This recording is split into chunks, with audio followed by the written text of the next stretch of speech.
I'll say the dua and start recording again. Okay. نحمده ونصلي على رسوله الكريم. أعوذ بالله من الشيطان الرجيم. بسم الله الرحمن الرحيم. رب اشرح لي صدري ويسر لي أمري واحلل عقدة من لساني يفقهوا قولي واجعل لي وزيرا من أهلي. Okay, so today we are starting with ayah number 51 and 52 and 53. So we are starting with the next phase in the life of Musa alayhi salam. The first phase, we learnt about the story of Pharaoh and how Musa alayhi salam rescued his people from the Pharaoh. And now we are starting from the very point of when these people have been rescued. Now what is their mission? Now what are they going to do? Now they've come out of the Egyptian region now, but what is their mission now? Now their mission is to go back home, because what was their home? Their home was back in Syria, back in the region where Yaqub alayhi salam had belonged to. So now they had to go back to that region, and Musa alayhi salam's job was to take these people back to their homeland and everything. But in the meantime, so there's been many years since they have been away from their homeland and they have all migrated to Egypt. In the meantime, what has happened there, back in their original home at that time? So there's another nation called Imalka who had now come and taken over that land. Now we know how it happens when somebody's taken over somebody else's land and everything. You're not going to just go back and say, okay, we are back now, so you can leave and give the land back to us. It doesn't work like that. We know from real life, and we know even from our own human experiences, we know it doesn't work like that in real world. Like you literally have to there has to be a court case, or there has to be something to get people evicted from, even if it is your own land and somebody else has taken over that. Just to regain your thing back, you have to fight for it. It's not as easy as they'll just give it back to you just because it was yours, and they know it was yours, but they won't just give it back to you. It happens in many cases, we know that, right? So Musa alayhi salam had to take these people back to this land, and Allah subhanahu wa ta'ala has shown them this miracle, that this powerful, the most powerful empire of the world at that time, the pharaohs, have drowned right in front of their eyes, and they have witnessed that. And now Allah subhanahu wa ta'ala guaranteed them victory, that okay, now you have to go back to your homeland and go back and settle in your own land, but then you'll need to fight with these people who are there, right? Because you'll end up fighting with them. There'll be a fight there and everything. And these people of Imalka, they were very strong and powerful people, in like physically built. They were tall and powerful, and they had built good like architecture and all that stuff. So they were a powerful kingdom in that sense. Obviously not as powerful as the pharaohs, but they were powerful in their own right. And now these people are being told, okay, now you have to go back, and you have to go back and go to your own land. And what these people say now is, and that's what Musa alayhi salam has to do, he has to take them there. But these people, even after witnessing all of this, and even though Allah subhanahu wa ta'ala has promised them victory, that you're believers, I saved you from this and you will be saved. It is Allah subhanahu wa ta'ala's promise that nothing will happen to you, but then you have to take your steps. You can't just like sitting and hoping that everything will just come and fall in your lap. They have to do the work and go there and fight, right? And once they believe, they have to work with that, right? So they have to go, but they refuse. These people, out of a few things. First was laziness. They were being lazy, and they were like, no, we don't want to go. Another thing was they were feeling a lot of there was a lot of cowardice there, so they just didn't want to fight. They were like, oh no, we won't be able to fight. Musa, you and your God go and fight, right? So we will learn through the history of Bani Israel. Now that they have been saved, we will see like how Allah subhanahu wa ta'ala will keep on blessing them and keep on doing favors to them, and yet their attitude in response. So why was they had been given, Bani Israel were given a very honorable position, like as a nation. We are not talking individually. Again, one thing to remember is whenever we are learning the history of any nation, it talks about a lot of people, but it doesn't mean that every single person was like that. Like in every nation, whether even if it isn't the Muslims of today, not all Muslims are going to have the similar kind of attitude, the similar time of the similar kind of thought process about everything, and they don't have the similar kind of behavior also. Similarly, at that time, there was this whole group of people, and there are thousands of people. Not everyone is going to be alike, but then a lot of people, majority of people, behave in a certain way, and that decides the fate of that nation. How Allah subhanahu wa ta'ala blesses them again and again and again, and how they show a haughty, arrogant attitude again and again, and how they are heedless of the blessings that Allah ta'ala gives them. And again, we will learn throughout these things that with every blessing, with every blessing that we receive, there's a responsibility to fulfill as well. And when you get the responsibility, the biggest blessing of this life is guidance.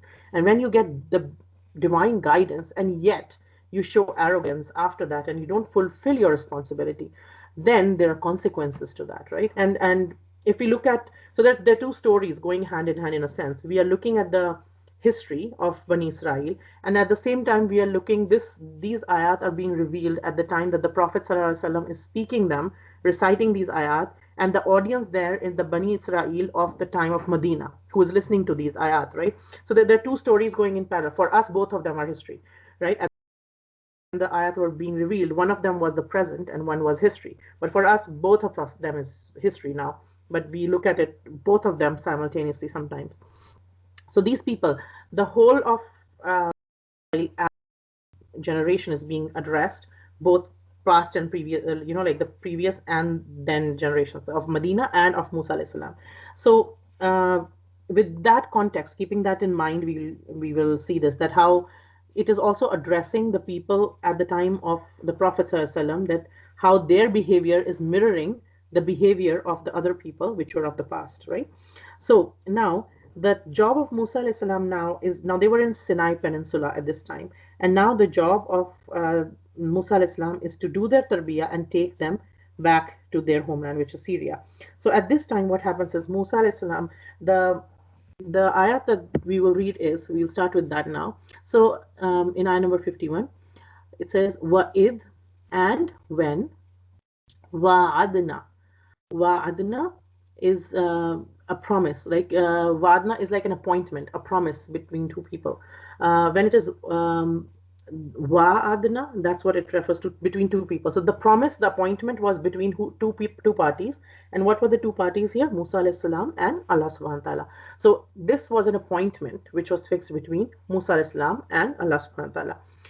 And when we appointed, Wa'adna, na here refers to we. Again, like we said last time, the we here is a royal we, referring to Allah subhanahu wa ta'ala. It's not a plural we, it's a royal we.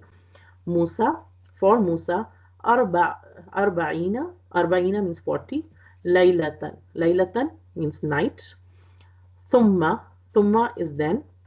If you remember a few ayahs before, we had talked about this, the word thumma and the word fa. The two words come in the Quran, both means then this happened. But when we say thumma, it means something happened after a while. Like there's some time period in between that. And when we say fa, that means something happened as a result of something, or right away, right? So there's something that happened then, quickly, or something that happened then after some time. So thumma means in some time. That has the connotation. Ittakhadtum.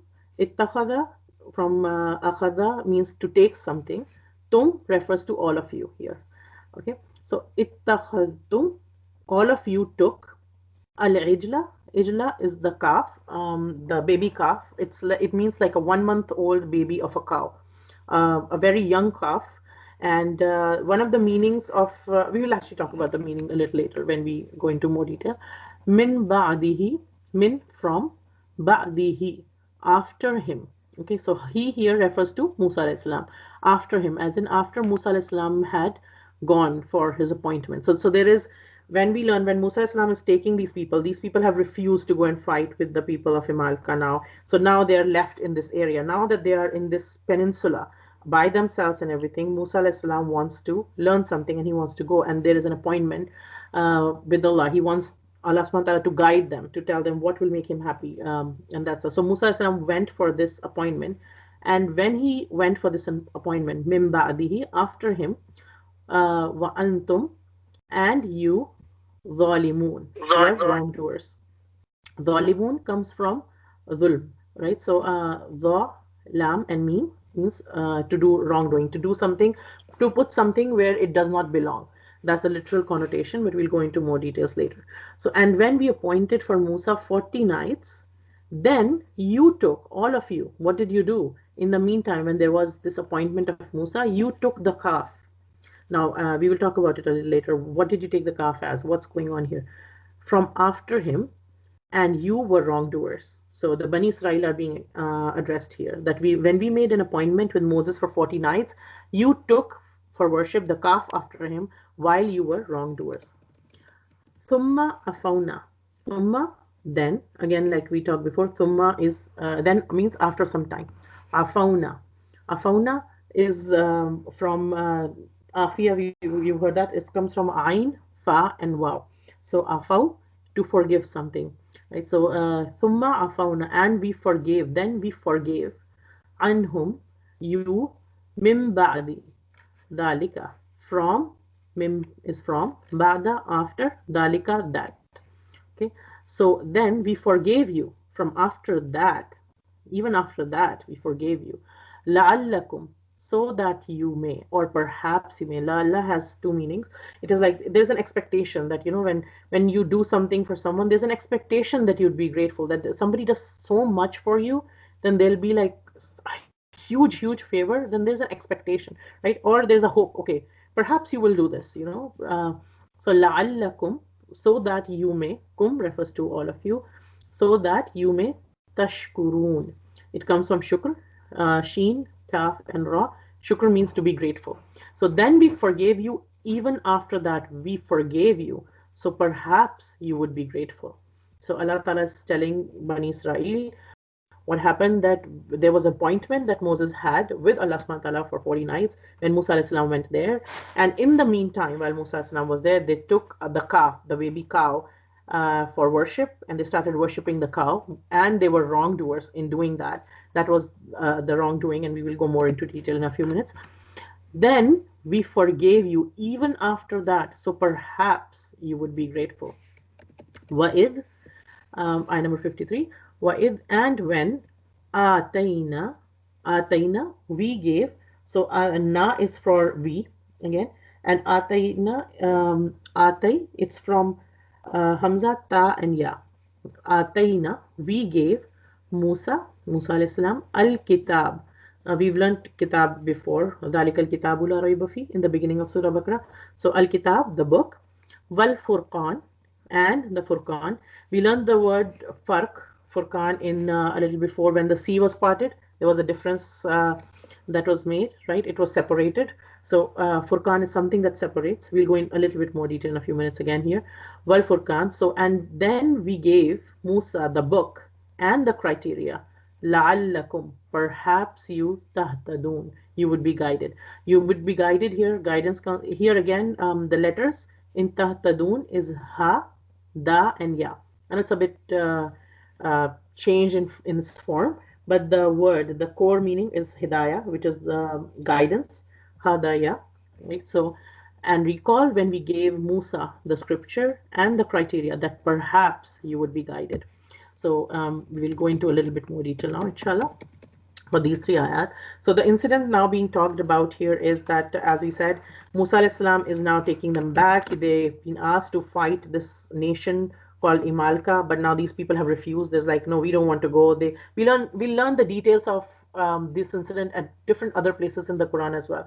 At some places, Allah subhanahu wa ta'ala will mention some incidents in short, and then over the course of the Quran, at another places he will expand on them. So every time, but it's never the same incident is repeated from a different angle. So if we think about it, when we learn the same incident in the Quran again, when it will come later on in the Quran, it's almost like you had the camera on one side and you were watching the scene from one side, and now the camera shifted to the other side, and then you watch the same incident from the other side, and you have some other lessons from that and everything. But Allah subhanahu wa ta'ala knows when we need what lessons, right? So the way Allah ta'ala tells us history is not like, okay, this is one story and go with it. At some places he does that too, like Yusuf alayhi salam's story. There's a whole story in a chronological order in Surah Yusuf.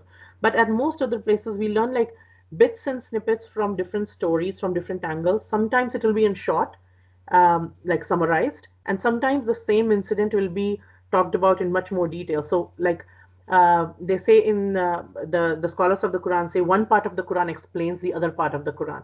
So again, our understanding will increase as we go through the Quran. With the same incident, we'll see different parts.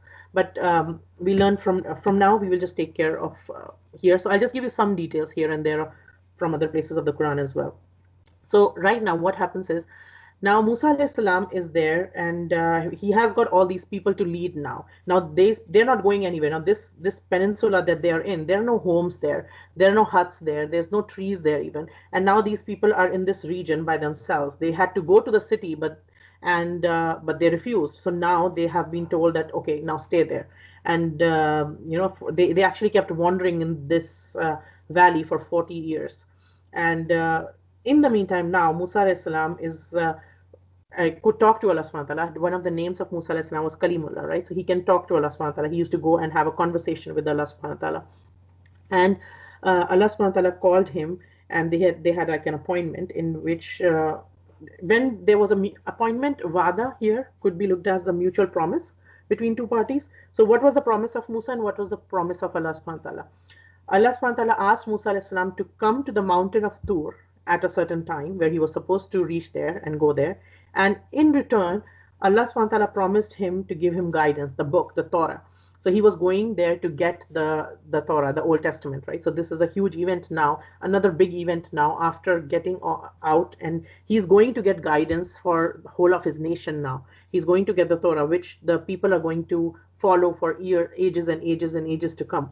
So it is a big event now in a spiritual journey, you can say, or in the journey of the prophet. So he is going there now, and on that appointment, he goes quickly and he rushes to go to meet his Lord, right? He wants to be there and he wants to learn and he wants to be with his God and learn. That is the strive of every believer. First of all, if you just pause here and see, every person who believes, they want to please their Lord. Once we understand our God, who our God is, then our next thing that just comes right after in our hearts is, how do I please you? Now that I know you, now that I know you are giving me so many blessings, now that I know you created me, now that I know that you are blessing me with every breath, now that I know that I couldn't get up and drink a glass of water on my own unless you were allowing my limbs to move. As long you're allowing that, and you are helping, you've given me my family that I can love. You've given me, yes, things are not perfect, but yeah, like you've given me so much. You've given me food to eat. So many people are every day, thousands of people around the world are dying of hunger. And I'm eating, I ate yesterday and I ate today morning as well. Like I've got so much food. I've got free flowing water. Like in olden times, even at the time of the Pharaoh or that time, running water was a luxury only kings could afford, right? We all of us live in that time that we have internet. We are blessed with internet. We are sitting at our own homes and learning. We have internet on our phones now. We have smartphones.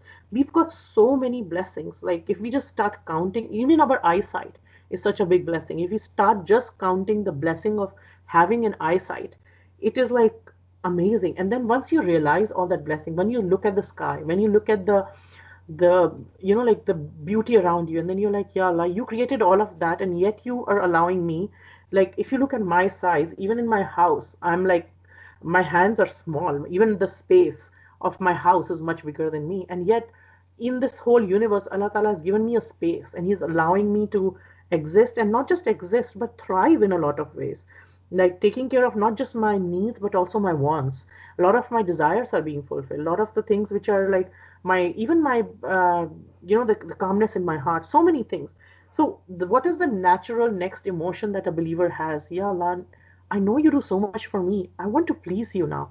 Now tell me, how do I please you? How do I now these people, they have been rescued from the Pharaoh. They have rescued so much, and Musa alayhi salam has led all these people, and he has been gifted with prophethood. Allah subhanahu wa ta'ala chose him as a prophet. Allah subhanahu wa ta'ala gave him so much blessings, and now he wants Allah and as a person is, the higher a person is in faith, yeah, and in terms of, he was a prophet, obviously none of us could ever match a prophet, any of the prophets for that matter, the prophet, and he is going to ask Allah Ta'ala. Obviously, his pleading and his connection with Allah Ta'ala is going to be way stronger than any of ours. And he is going to, Ya Allah, tell me how do I please you? And I want to not just do something to please you myself, I want my people to do something. And he had, every prophet who came to every nation had a very soft heart and a very concerned attitude for his own people. So it's not, he's not just bothered about himself. Okay, I've got guidance and that's it. I'm done. You just tell me what to do, Ya Allah, and I'll follow that, and that's it. Like, forget these people. No, the prophets were not like that. The prophets were like, Ya Allah, these are my people. I care for them. These are my people, and I want guidance for them. I want them to be on the right path. I want you to not just be pleased with me, I want you to be pleased with them as well. Yes, they are, yes, they might be doing some things which are not like I don't approve of, or they might be different than me, but then they're still my people. They're still mine, and I want good for them. So help me to please you myself, and help me that I can guide these people. I can do their tarbiyah and bring them to the condition that they please us. So Musa Islam is going with that sort of an attitude, and they have seen all of that something, which also gives us another lesson. First of all, is that this time, this 40 nights that Musa al-Islam's going to spend there, he spent them in the condition of like similar to something that we can think of like we spent in Ramadan. Like, so there's a time that he was fasting. It's like a seclusion. He's not with people. He's not socializing or anything. He went to the mountain. Why did Allah Ta'ala call him to the mountain? Right? Why was it he not just given the guidance where he was? Right? So he had devoted himself to worship in that time. In those 40 nights, Musa alayhi salam devoted himself to the worship of Allah Ta'ala. And in this time, he was being prepared, prepared spiritually, prepared emotionally, prepared intellectually, physically for his responsibilities ahead, because he's going to lead all these people. And to lead all these people, you need to develop, Allah Ta'ala trains the prophets in his own ways too, right? So Musa alayhi salam is spending these 40 nights in seclusion, in the time to get closer to Allah Ta'ala, and in return receiving this guidance of the Torah that he's going to bring back to his people, to tell them the guidelines of how we can please Allah Ta'ala more, because now that we've recognized Allah Ta'ala, now that we've recognized our God, that's what we do. And if we look at a parallel of our Prophet Muhammad Sallallahu Alaihi Wasallam, he also spent, before receiving the revelation of the Quran, he also used to spend, there was a lot of injustices happening in the society of Arabia at that time.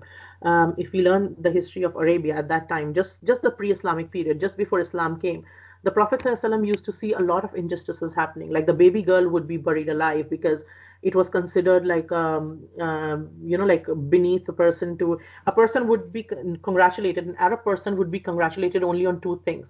One, if he had a baby, if he had a first born who was a son, and the second one was if somebody from their clan or their family turned out to be a very good poet. So these were the only two occasions then they would congratulate someone. So having a firstborn daughter was considered to be, oh my God, you're not man enough that you could not have a son. So they would be ashamed of that, and to hide from that kind of embarrassment, what they used to call it, may Allah forgive us, they would, if their firstborn was a daughter, they would go and bury her alive.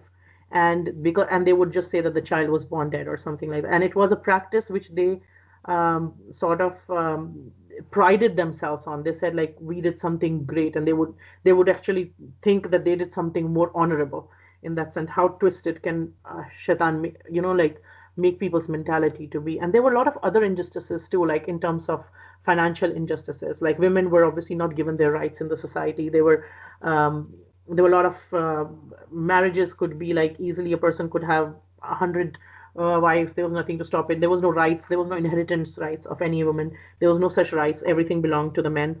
Women could be inherited along with like the property. So if a person dies, his son would not just inherit his money but also his wife's, as long as it's not his own mother, obviously biological mother, but he would inherit all the other. Like there were a lot of when we learn about the injustices that were happening, there were a lot of business injustices. People would cheat each other so much, and there was no such thing as fair trade or being nice to people and manners. They had some qualities. It's not that the people at that time had no qualities, but there were a lot of injustices in the society too. And the Prophet ﷺ, there was no Quran at that time, but he used to be disturbed by all of this. And he used to be so disturbed when he saw all the injustices happening in the society and everything. And there's only so much a person could do. He used to be involved in efforts otherwise before as well, before becoming a prophet too. But then what he would do is, but there's only so much one person can do. And after some time, when you're trying so hard, and then when you're trying to spread the light and the evil's increasing on the other side, sometimes there's a frustration. Sometimes it's like, Ya Allah, what do I do? Where do I take it from there? And then he would go and he would seclude himself and go to this mountain of Hira, and there he would meditate and everything. And this went on for some time, after which the first revelation of the Quran came. And it is we see that pattern, that before the revelation comes, there's a period of seclusion. There's a period of um, devoting yourself to the worship, devoting yourself to deep thinking and pondering, what is the purpose of human life? Why are all these injustices happening? Why are people behaving in this way or that way, that way? How can we make things better? All these things are genuine concerns of anybody who's committed, and the prophets are no different. People want, and before divine guidance comes, there's this whole preparation of separating yourself from everything else and devoting yourself, your mind and your heart to Allah, to God. Ya Allah, guide me. When you go back to Allah, and then this whole thing comes. And that's another thing why what we do in Ramadan, right? We fast, but the purpose of fasting, the purpose of staying away from food, the purpose of staying away from everything is so that we open our heart to the Quran, so that we open our hearts, so that our hearts get ready, because we are not thinking about what to eat all the time, like, okay, what is one next meal and what is this, what is that. We are not bothered about that. We are thinking, we're preparing our mind, and we are devoting ourselves to the worship of Allah Ta'ala, and we are preparing our heart to receive the revelation. And that's why Ramadan is called the month of the Quran, right? So when you recite the Quran, when you learn the Quran in a lot of detail, there are a lot of taraweehs happening everywhere. So there are a lot of things happening. So similarly, Musa alayhi salam was spending these 40 nights in seclusion. And that's also the thing, that when we need ilm, it's for us as well, that when we need ilm, sometimes when we want the ilm of which is the divine guidance, the highest of the ilm, sometimes we have to seclude ourselves. Sometimes we end up being like, socially awkward, even like we end up having not so colorful social lives, because we are spending our time studying in the books, the same time that other people might be spending partying. We are spending with our books, or we are spending the time thinking about Allah Ta'ala, or we are spending our time doing these things. So and that opens up our heart, and that's needed for ilm to come in, that's needed for wisdom to come in, and divine wisdom demands that. Like when we're trying to learn something so beneficial, so beautiful, we need that, and that's a lesson for it too. So Musa alayhi salam went there, and then what happens in the meantime, as Musa alayhi salam went there, Musa alayhi salam was in a rush to go there. Yeah, I want to come, because can you imagine if any of us could speak to Allah Ta'ala, like have a conversation, how eager we would be, right? And that's an appointment, right? We also have an appointment with Allah Ta'ala.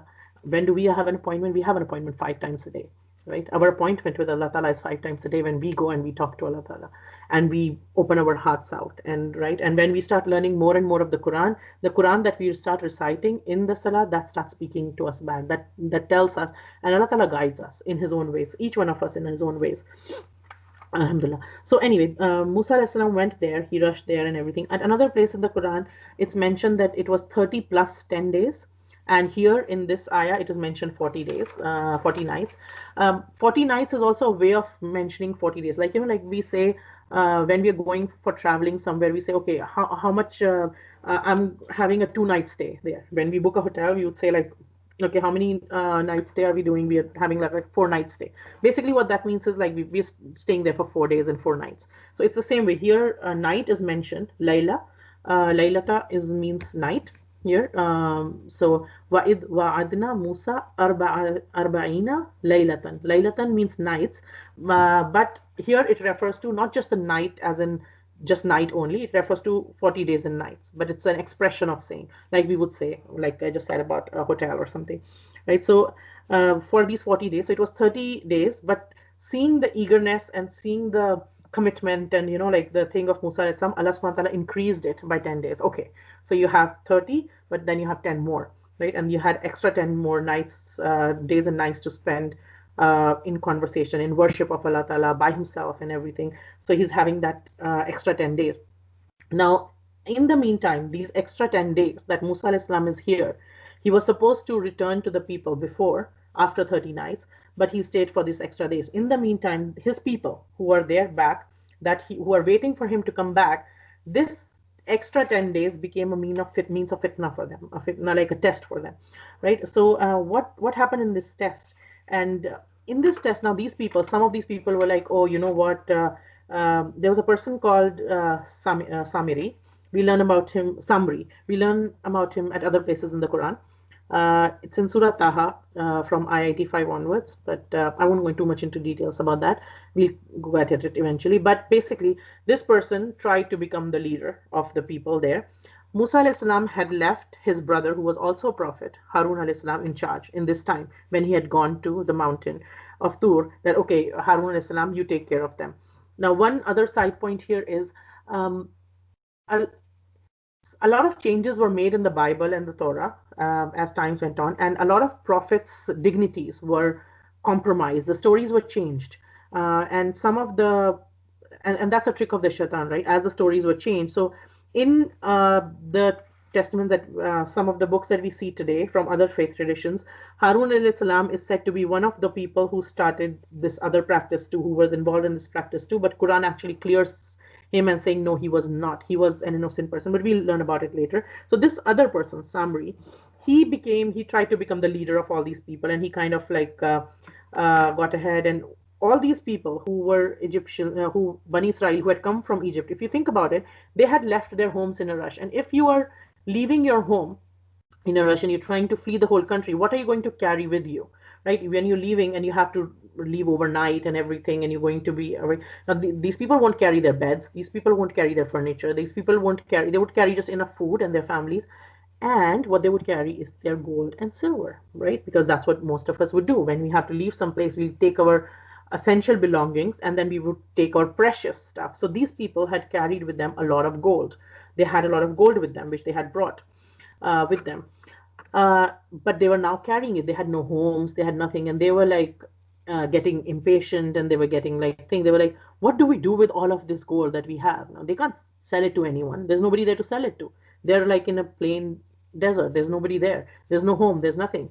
They're in an open land. What do we do? What do we do with all this gold and everything? Now this Samri, who was trying to be their leader, who wanted to be their leader, what he did was he said, "Okay, you know what? Let's collect all the gold and we will carve it out into a calf." In Egypt, before these people had moved here, these people, the people of Egypt used to worship cows. They would worship cows, and what they would do is, and these people, the Egyptian, the Bani Israel, were obviously the laborers and the handy people there and everything. So they knew different crafts of doing stuff and like creating things and everything. So they knew how to do that as well. So they took all the gold, they collected all the gold that all of them had, they melted it, and they created, this Samri guided them, and they created a calf, a baby calf out of it, a golden calf out of it, and they made that into an idol. And they started worshiping that idol. And they said, okay, this is, see, Musa and Samri actually said to all these people, see, Musa has not come back. He was supposed to come back. He's not back now. There's the 30 days have passed. He's not here yet. See, another half a day is gone, another day gone. He's not here yet. And then because he's not here, Musa's God has forgotten you. He's not, astaghfirullah. He said, Musa's God has forgotten, he's not there. So let's build this calf. And now this calf is your God. And this, it is said that this, in other traditions, that this golden calf, it also used to make a sound. There used to be a sound that used to come out of it. So people started believing in that, okay, this is a God. And again, not all people were worshipping the calf as the idol, but many people, many of these people of Bani Israel, they followed Samri, and they started worshipping this golden calf as an idol. And if you imagine, Musa alayhi salam has gone because they have just seen a miracle. They have not just seen anything. They've not just believed in God by just looking at the sun and the moon and the stars. They have seen the sea parting. They have seen the Pharaoh drowning. And now these people, the same people, just because it is taking a little bit of extra time for Musa alayhi salam to come back, these people got so impatient and everything, and Samri could mislead them into starting to worship the cow, and they started doing that. And some scholars have actually commented on this as well, that this doesn't just happen with anyone. It happens with the person who actually has a weak iman to begin with. So not everyone started worshipping the calf at this point. Yes, it was a test. It was a valid test for everyone. It was not an easy situation to be in a desert, to be in the open and everything. Although Allah is providing for them, but they're still in the open and everything, and they have it is not an easy situation. It is a test situation. Tests will come in our life, and once we accept faith, or once we come to faith, each of us will have our own kind of test. Like Bani Israel were tested, we will be tested too. Like yes, when we worship Allah Ta'ala, there is a spiritual benefit, there's an emotional benefit. We feel, at times we will feel a spiritual high, and we will feel like But there will be other times that we will not feel a spiritual high. Then we'll still have to continue. Are we going to still continue on our journey or not? Right? And sometimes we will have to get out of our comfort zone for the sake of following the commands of Allah Ta'ala. Sometimes our patience will be tested. Sometimes will be severely annoyed and frustrated by other situations or people or anything. And then we'll have to overcome that and try to be calm and, calm and like look for the greater good and unity of people. Sometimes we'll have to be brave. Sometimes we'll have to be to follow Islam and follow the things like, for example, if somebody's in France and they have banned the hijab and everything, now to still wear the hijab and go out, it takes a lot of bravery, it takes a lot of courage to go out. It sounds easy to say, yes, they're just going out. But when the government is fining you, when you know that outside there somebody has been assaulted and yesterday or day before yesterday in the streets just because of wearing hijab, and you're still going wearing and going out, it's an act of bravery when something like that. And there's a persistence, if everybody around you is saying that what is this Islam thing that you're doing, like this is like you used to be so like such a party loving and you're such fun loving person, now you're just like talking about God all the time, now you're like all this. So and people will try to bring us down, people will try to, and well-meaning people, it's not that they mean harm for us, but they will, and Allah Ta'ala will allow that to happen because that is our test. What is happening when people will say these things, when people will, and there will be our own physical, and like there'll be times we won't feel like waking up. Okay, I'm like, I just want an extra hour of sleep, but the Fajr time's here now, right? So will we get up, or will we, and we will feel the sleep, we will feel like that urge to just like, I want an extra hour in the bed, but once I get up, then I won't have that kind of a sleep again. I could lie down again, but like right now, the cozy, calm sleep that I'm getting, especially sleep in winters morning, it's hard to get out, right? And then there's also that emotional thing, and we'll have our own desire. Sometimes we'll be tempted towards something which is not allowed. Then how do we stop ourselves? Sometimes um, there'll be pressures from all different sides, and what will we do at that time? Will we keep our faith, or will we try to give in, right? Will we stick to the path of one God? Each one of us will be tested. So these people were tested too.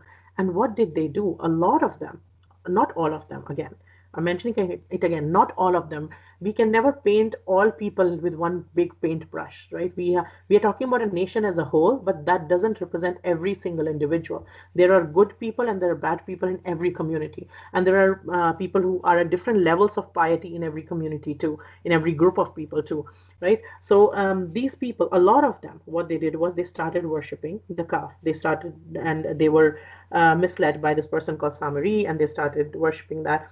um, and they had seen that in Egypt, and now they were like, okay, let's just do that again, like, because it's like one of the examples a teacher gives is, when a child is like has a tantrum about something, like a toy that the child wants, and the child sleeps while crying for that toy, and you say that that toy is not good for you or something, no, you'll not get it, and the child's crying, crying, crying, and goes to sleep. Even though the night has passed, the child wakes up in the morning, and sometimes when the child's like has his mind set on it and everything, he'll wake up in the morning and he'll start crying for the same thing all over again, right? It's why? Because that's in their mind, it's not gone out. So these people, a lot of these people who had come out from the Egypt, they had come out of physical slavery, but their minds were still, they were still spiritually enslaved, like in a way, in a sense, they were still like not ready to let go of that connection to worshipping of idols, because they had seen there, and it worshipping of idols can be very glamorous in a sense, because there's all that, and it's a golden calf, so this calf is making a noise, and it's like all, it's made out of gold, so it's shining, and there's a lot of glamour involved in that. So anything glamorous will obviously be more attractive rather than just simply sitting and pondering. So they are they have this test, and many of them succumbed to this test, and they gave up to that, and they took that calf as a idol. The word used here for the calf is al-ijl, right? Ain, Jim, and Lam. So ijla, it's again, like I said, it refers to a 1 month old calf. A calf, a baby calf, is called an ijl because if you've seen the child of a cow, when as soon as the calf is born, the calf wants to get up quickly like the mother. He wants to just stand up on his feet quickly like the mother, and there's like a lot of rush and a lot of impatience there, right? They And human beings, at other places in the Quran, Allah subhanahu wa ta'ala says, human beings have been created by nature that we have this sense of urgency.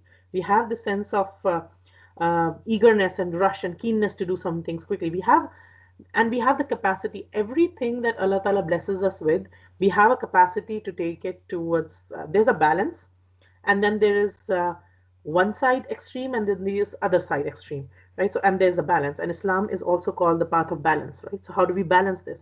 If we look at today's world, for example, there are people who have very attitude about everything, like I don't want to do anything, like I'm just like, they're like just couch potato, you can call various words. They just don't want to do anything with their life. They just want to live on the social benefits, not that they need it, but just because they can't be bothered, right? They just like, whatever, I'm like just gonna take the benefit, I'm just gonna lie back, and who needs anything? There's TV, I've got a remote, I've got like things, I don't need anything else in my life, and they don't want to even find out about anything else about life. Then there's this other people who are like super rushed about everything going on and on, and there's this other extreme where we are always like running, and we don't have time for ourselves, we don't have time for a bite, we don't have, and that's another thing that today's life we have, like either we are super busy or we are like just laid back and everything, and we have a tendency of rushing. And there's a good side to it, like for example in Quran, Allah subhanahu wa ta'ala says at other places that race towards goodness, race towards good deeds, like try to do good deeds, like as in, if you want to do some charity, then don't wait, do it now. If even if the day of judgment comes close by, and you know the it's just around the corner and just about to happen, and then you have a seed in your hand, plant it, still plant it. You know it's not going to bear fruit because the day of judgment is just about to start, but plant that seed even then, because you'll get the reward for it. Don't wait for doing the good deeds, right? So do them by nature. But again, there's one thing about is to have keenness and eagerness to do some good, and there's other side to that feeling of rush, which is accompanied with impatience, which is accompanied with less restlessness, a lot of frustration and agitation and nervousness which goes along with it, right? So it's like these people had taken the use of the word. There could be different words that Allah Ta'ala could have used for the word ajl, for the word kaf, sorry, but He used the word ajl, right? And there's a subtle hint to that, because these people were impatient. These people are like, oh, Musa Islam is not here. Like they could have waited. They could have. It's just 10 days more, right? Although they didn't know it, but they could have had that much faith. They could have had like this. Allah subhanahu wa ta'ala parted the sea for us. He will give us the guidance too. Yes, it got, yeah, we didn't got it as expected right now, right here, right now, when we were this day and this time that we were expecting it, but it will come. To have that faith inside of you. But these people were like easily deceived because their faith to begin with was weak. Nobody can deceive anyone if they're like, even if the whole world gathers to deceive you, if your faith is strong in Allah Ta'ala, nobody can deceive you. The shaitan can just whisper. Shaitan cannot make us do anything. Only shaitan can do is put thoughts. And then it's up to us whether we accept those thoughts or we reject those thoughts. And obviously we need the help of Allah Ta'ala for that. And we need the divine guidance. And we'll come to that in the next ayah. But the thing is, these people were impatient and everything. And that's why Samiri could influence them. And that's the word ijl, right? So they took, what did is they took the calf as an idol. Even after that, like the point here is like, min ba'dihi, from after Musa alayhi salam had gone there, what has Musa alayhi salam gone to do? He's gone to get guidance for them, and they know it. They know Musa alayhi salam has gone to get divine guidance for them on how to live their life, how to navigate their life from now on, because it's a totally different life now. They're not used to this life. It's a totally new way of living now, and new people, like new surroundings and everything. We don't know what we have to do, how we have to do, and Allah Ta'ala will guide us. But then, while he has gone to get the guidance for them, instead of waiting for him and having some patience, they took the scarf and engaged in something totally opposite to what the whole belief is, right? They started believing in, so it's like shirk is, what they did was wa antum zalimun, and they were wrongdoers. What did they do? This thing that they did was a zulm. Zulm is, like we said before in one of the ayahs, zulm is to take something and put it where it does not belong, right? And it's usually used with reference to violation of other people's rights. But here, what kind of rights are they doing? What kind of a zulm they are doing? One is, it is the right of Allah Ta'ala alone to be worshipped. We love our parents. We take care of our parents, ourselves, our families, and everything. We follow The next level up is we follow the prophets and Allah Ta'ala. We don't follow, even if, like, for example, my parents asked me to worship an idol. I will love and respect my parents still, but I will not worship the idol because they've asked me to, right? But I follow the prophet because the prophet's words are, prophet tells us the will of God, just like the divine book tells us the will of God.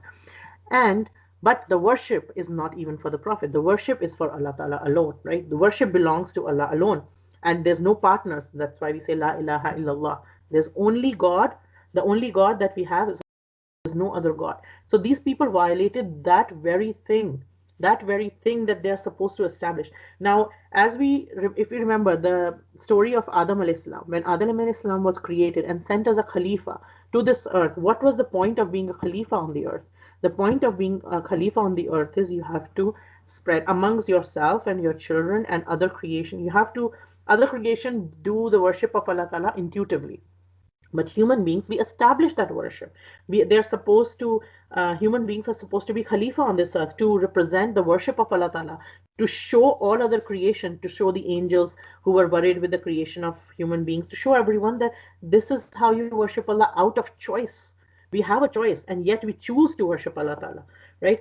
And by doing shirk, by taking something else as idols, the biggest dhulm that they did, the violation of the rights that they did, was their own rights. Their own rights as a Khalifa. They did dhulm on themselves because they violated their own purpose that they were sent to this earth for, right? So what they're doing is, by taking this calf as a god, they have violated and they've done dhulm. But this is not just any dhulm. This is the biggest form of dhulm. And this is not just the dhulm on anyone else. This is the dhulm on their own selves. Like when somebody worships idols, what are they doing? They're doing injustice to their own selves, first of all, before anybody else. They're doing just injustice to their own selves. The dhulm that they're doing is on their own selves. And that's the test that each one of us, like Bani Israel had that test, we will have that test too. And faith will, following a faith will always, and following true faith will not always be a bed of roses. With roses, there will be thorns as well.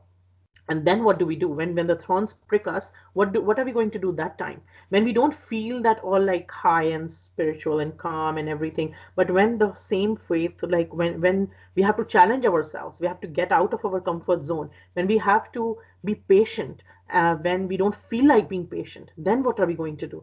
All these things are going to be we are going to be tested in all of these things, right?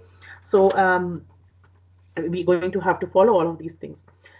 Then Allah subhanahu wa ta'ala says that after this thing, what happened? They had taken this scarf, and then after that, this part of the story, like after that, what happened is mentioned at other places later on in the Quran. But what happened? Musa alayhi salam came back, and here is just a thumma, just one word, thumma afawna, in ayah number 52. But in this thumma, in this small time, there's a lot of things that happened. What happened? Now I'm going to give a very small snippet of what happened. Musa alayhi salam is on the mountain of Tur for 40 nights. He's got the Torah now in the form of tablets, right? He's got all these tablets from God, and they've got the commandments of God in it. Everything is in detail, and he's like coming back now to his people. And as he's coming back to his people now, what's happening? He's coming back, and he's like, okay, now I'll give the guidance to these people and everything. Allah Ta'ala tells him that your people have fallen into there's a person called Samurai and Allah Ta'ala informed him that this is what has happened while you were here. And Musa alayhi salam comes back, and he's obviously angry, right? Because he has gone to get the tablets and the command of God to lead the life, and they are doing something totally opposite. They've started worshipping the calf. So Musa alayhi salam is obviously angry. And we know from the story of Musa alayhi salam from before, when Musa alayhi salam is angry, it doesn't go very well, right? And he can get angry, and he is a strong person. He's a strong, muscular built person, and he's a big, tall, strong person. And like just the personality wise, just to say that, and he is obviously, this is like the biggest thing that they violated, right? But at that time, when he comes back, what happens? When he comes back and he gets angry, and he speaks to his brother Harun alayhi salam, who was also a prophet, and he said, we learn elsewhere in the Quran that he's like, okay, I told you to take care of these people and everything, right? I'm just paraphrasing, obviously. So, and then Harun alayhi salam said, yes, my brother, I tried to take them away, but they wouldn't listen to me, right? And they threatened to kill Harun al-Islam and everything, and they got so attached to that idol worship, they wouldn't listen to him. And Harun al-Islam tried and tried, but they wouldn't listen to him. Obviously, in the now the version that we have now in Old Testaments and other places, which have been changed, is like the Harun al-Islam is also put as a culprit, but Quran, this is another feature of the Quran, that when it talks of the prophets, it brings back the honor of the people who were close to Allah. Even if stories have been made about them, Allah Ta'ala takes care of their honor himself. So it shows us also that Allah Ta'ala, as long as we are close to Allah Ta'ala, even if people don't understand us, and even if people take our things as wrong, or create stories about us or rumors about us, which can and does happen, then as long as we are close to Allah and we are true, Allah Ta'ala will take care of our honor, and He'll take care of our dignity. He'll protect our respect and our honor. So He'll take care of that, like that. So Allah Ta'ala takes care of the prophets from before in the Quran, and He like Sulaiman alayhi salam, Yaqub alayhi salam. There are many other stories. We'll go in it another time, inshallah. So Allah Ta'ala takes care of the honor of His prophets. So Musa alayhi salam comes back. He asks Harun alayhi salam, and then Harun alayhi salam says that. Then Musa alayhi salam got angry, and like the tablets get thrown and everything, and all the people get a punishment. They are supposed to, they ask for forgiveness, and but even before giving them forgiveness, there was a punishment, divine punishment that was given to them. They were so which was all carried out and everything was done. We'll learn details about that later. All of that happened, and after that, what happened was afauna, we forgave them. So Allah subhanahu wa ta'ala, after that, even after they did such a big thing, Allah Ta'ala gave such a big favor to them, rescued them from some place that they were being tortured, literally tortured, day and night. And Allah Ta'ala rescued them from these people. Not only rescued them, He saw their enemies drown. He made them see their enemies drown in front of them, their own eyes. And then these people are still not they started worshipping the calf still, right? The biggest dhulm on their own selves. They started doing that. And yet, Allah Ta'ala, even after all of that, Allah Ta'ala forgave them. Afauna. Afauna is like, there's another word for forgiveness called ghafara that is used in the Quran and many du'as as well. But this word, afauna, is actually a bit, it is again one of those words, like, there's some words in the Quran that I wish one day I want to like engage in deep study of, like, and some of these words, they are such multifaceted and such beautiful and deep words. Inshallah, that's my aim one day. But then I just tell you what some of these words, like taqwa is one of those words. There's like, throughout the Quran, we will find different flavors of that word and different beauty of that word. Just that there's so much depth in it, like sabr. There's so much in it. And again, this is another of such word, afaw, right? Afia. So what is this word? Like, just to give a small example of how is it different from ghafara. Ghafara is forgiveness as well. And in English, when we translate afauna as forgiveness as well. But there's a difference between them. So supposing I had a white sheet that I was sitting on, and I'm just writing with a black marker on my paper. I'm doing something. And while writing something, I just drop my marker by mistake. And what happens is, as I drop my marker, there's a little line or something, spots that come on the white sheet because the marker fell on the white sheet and everything. And I'm like, oh. And I pick up the marker and I'm like, I look at them, oh God. And I'm like, and it's like, if I ask Allah, for example, subhanahu wa ta'ala, for ghafara, what it would mean is, you take a napkin and then you just cover up the spots. Or you take something and you just cover up the spots. So that's ghafara. So there were mistakes, there was something wrong, something incorrect, and it was covered up. So it's not visible to other people. It's all like hidden now. There's nothing there. But when we say afaw, it's more than that. It's not just covering up.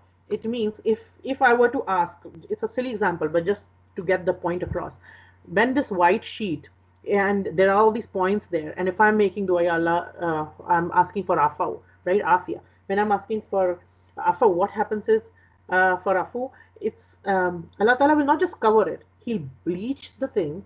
The sheet becomes like as if the point was never there. And not only that, the sheet actually becomes brighter and cleaner than it was before. Right? So it's not just that the spot was gone. It's actually in a better condition than it was before the spot was even there. So it's like not just cleaned, but it's cleaned and bleached and ironed and put starch on, and everything is like whatever treatments we can think of, fabric softener, this, that, whatever best kind of high quality treatments to a fabric we can think of, they were all done. And now if I'm sitting on the sheet, I'm like, ah, this is like clean, perfect, nice, crispy sheet, and it's like there's no spots on it whatsoever. Even the other spots that were there at other places, which are not just this marker, they've all gone as well, right? So afau is that kind of forgiveness in which it's not just forgiving, but it's just forgiving with majesty, forgiving with like, okay, the point is not even there. So for example, if somebody's hurt us about something and we get angry with somebody about something, and as human beings it will happen, we have human experiences, so sometimes people hurt us or we get angry by people, and some people like somebody's hurt me a lot, and then I say, okay, I after some point something happens and I say, okay, I forgive you. But if I say afu, right, that is, what does that mean is, after that, when I interact with them, I won't even interact as if anything ever happened. I would not even show that, okay, you did this, I wouldn't even remind them of that thing ever again. Like, yes, they did something. Yes, my heart was hurt. But then when we do afu, we are like totally like, it's gone, done deal. We are not even like mentioning it again. We are not even hinting to it again. We are not even making the person feel like they ever hurt us again. So yes, we were annoyed or we were frustrated or something, but it's gone. But it's gone in a way that we don't even put it up. We just our love take for the other person takes a higher step, a higher level than our anger, and our anger just we just leave it. Like they say in many languages, like in English, just let it go. Like just forget it, let it go. It's gone. Like in Urdu or Hindi, they say mitti pa, chodo, like janad.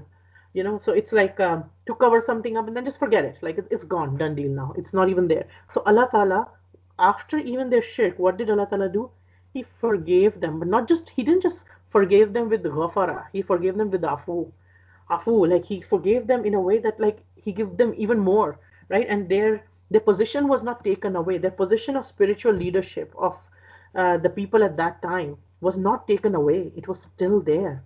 Even after this, even after worshipping the calf, yes, they got the punishment, but then they were forgiven for even that.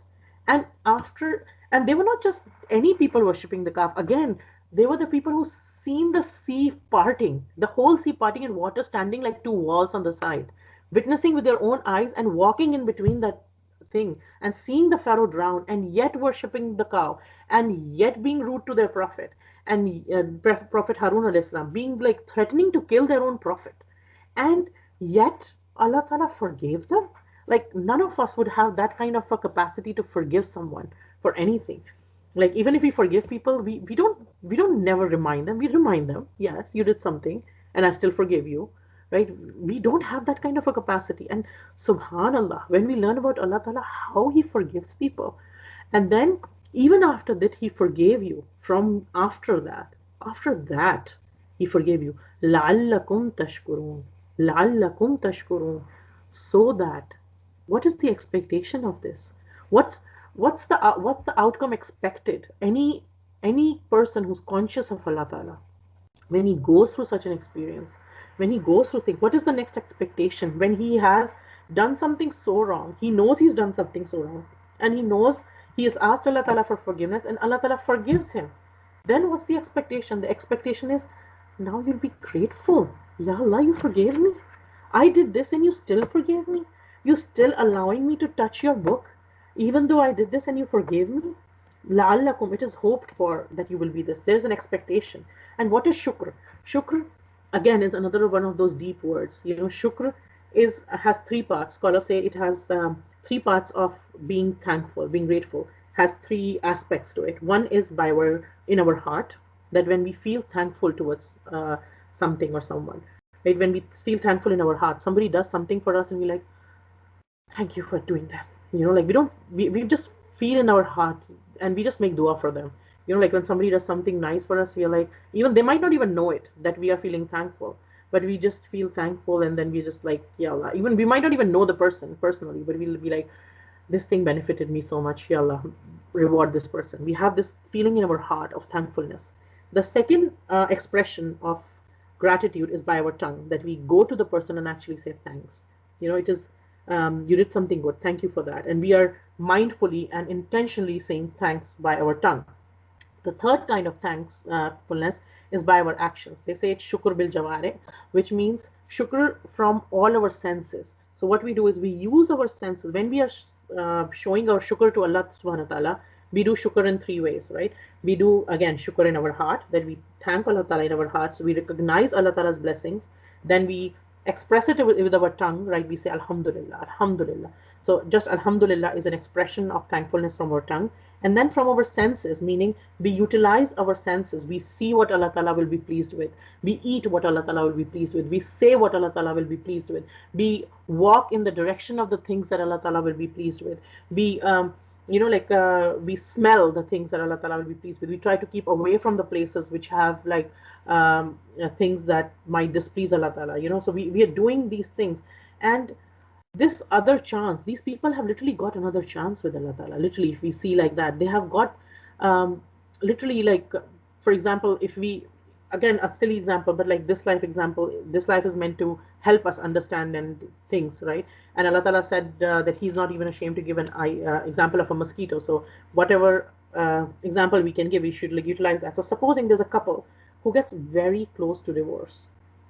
They were close together, they were very good at one point, but things went rough and they get very close to divorce. Almost like, it was almost like literally throwing the towel in, literally. So they were very close to divorce, but then something happened and they both did something, some kind of care for each other, or something happened, or because of some children, or something else happened, that they just like, the spark was reignited and they got another chance.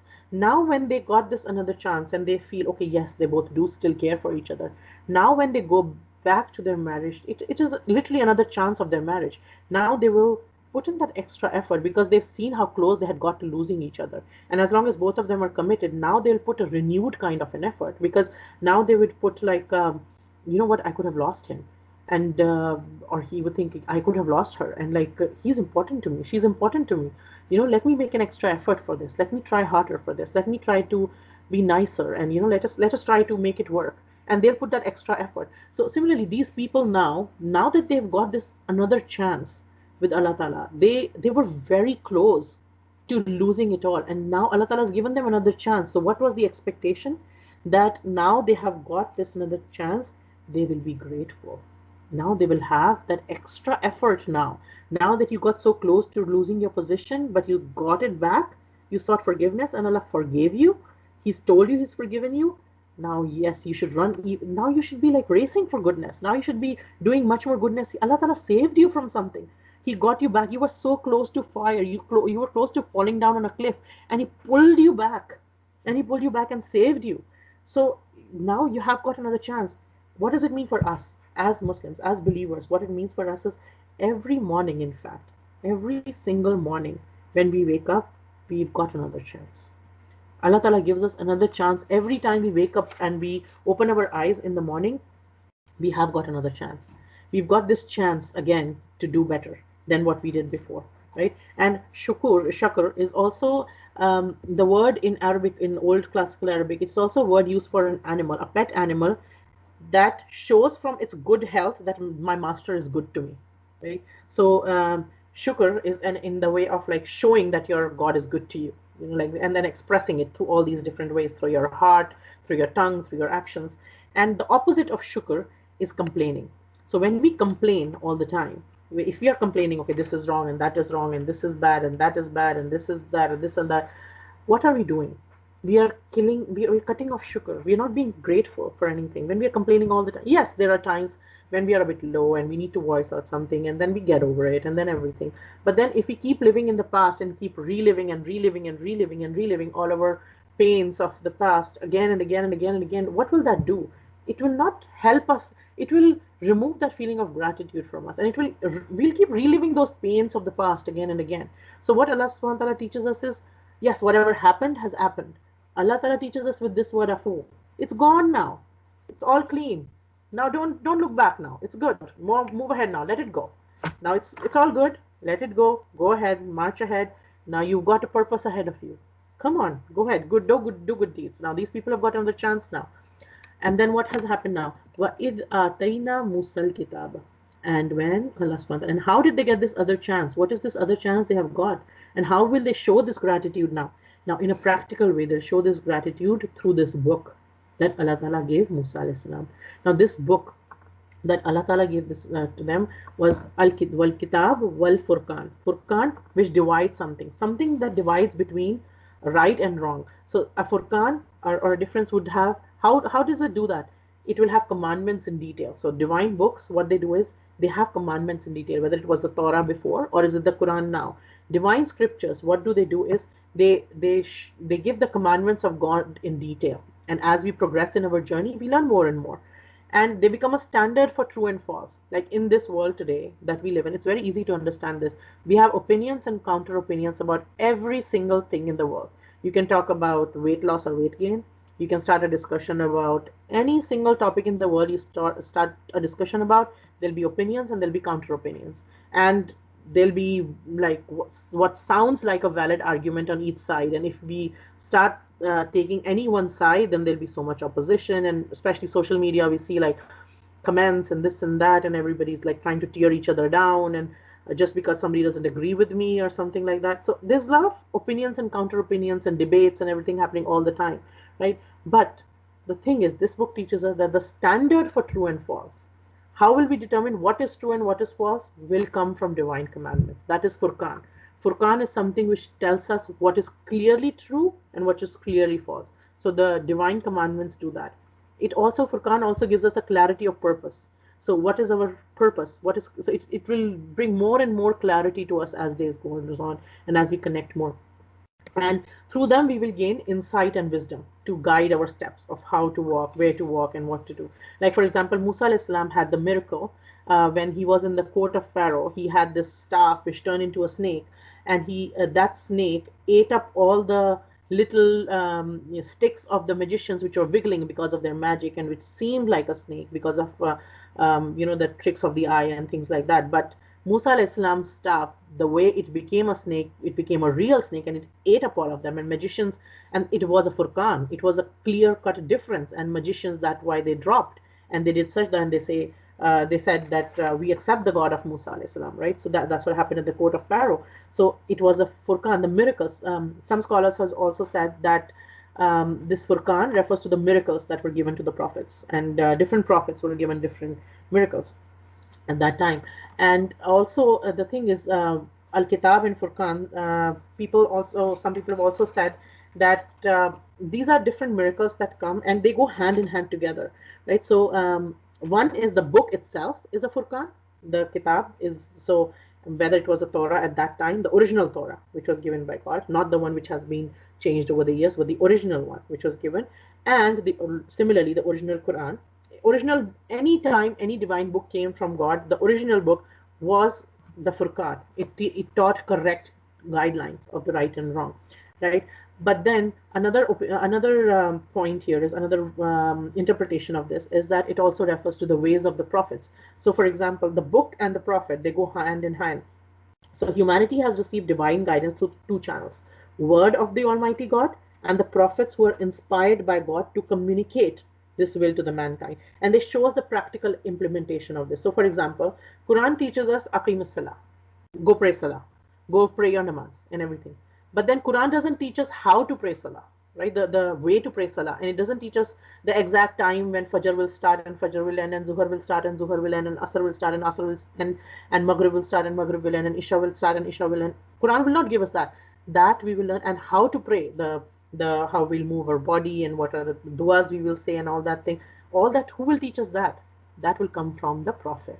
The Prophet shows us the practical implementation. So in one of the a wife of the Prophet, Aisha, she was asked that what was the character of the Prophet like, and she said to the effect of it was the Quran itself. The Prophet behaved, and his behavior, his character was the Quran.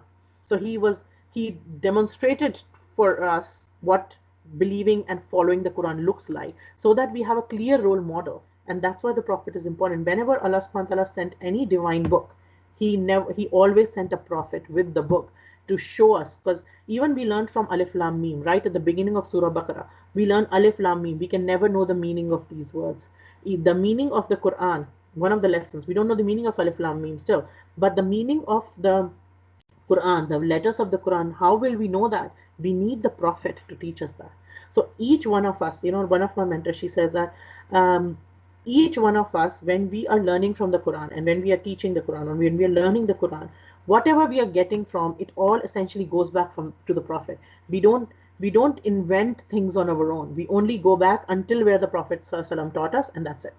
Right? We don't go less than that. We don't go more than that. Right? So he set up a standard for us, and that too was inspired by God. He never said anything by his own kind of thing. It was all divinely inspired. So the Prophet ﷺ explained it like that to us. Right? So that was a Furqan, and he explained to us like that. So that why was this Furqan there? So that we are guided. La'allakum, again the same word, la'allakum, perhaps you may. The expectation is that, and what it tells us is not all of us will do that.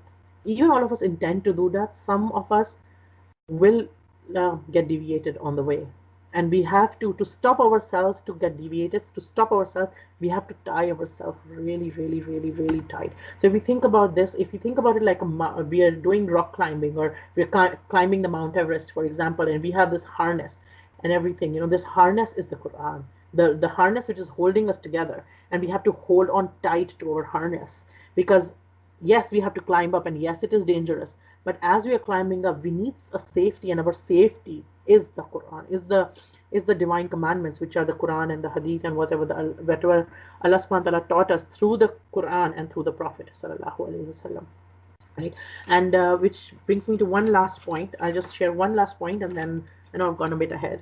So just one last point is I wanted to share is who is a prophet, right? And because it is so important that they teach us the Furqan, then what is a prophet? A prophet is a person who is an inspired teacher or a proclaimer of the will of God. So if we think about this, our dealings with our friends, our bosses at work, our parents, our children, they're different. We have a different kind of interaction with different people in our lives based on what different kind of things they have and what are the different positions they have, right? Similarly, God's matters with are different with different servants. We are all the servants of God. We are all slaves of God, but His matters are different with different servants, right?